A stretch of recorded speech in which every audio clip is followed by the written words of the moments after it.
Le secteur privé en Côte d'Ivoire se développe avec l'appui des investisseurs étrangers. La preuve, l'inauguration de cette usine par le Premier ministre Daniel Kablan-Duncan. Usine spécialisée en production d'acides aminés dans les domaines de l'agroalimentaire. C'est savoir-faire de sociétés japonaises. On va travailler efficacement. Nous allons diversifier notre activité dans le futur.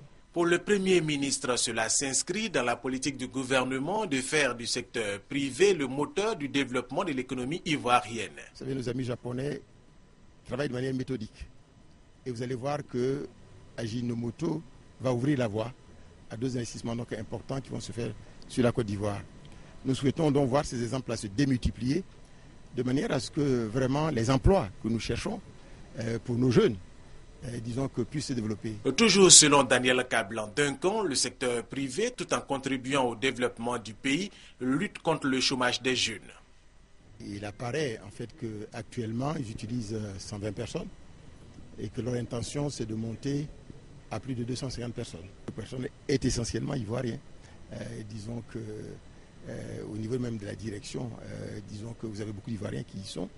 Et bien sûr, au niveau donc des personnels, hommes comme femmes, puisque nous avons vu à l'ouvrage tout à l'heure. Et je crois en fait que c'est dans leur intérêt d'ailleurs, puisque le personnel délocalisé coûte plus cher. Ne serait-ce que cela.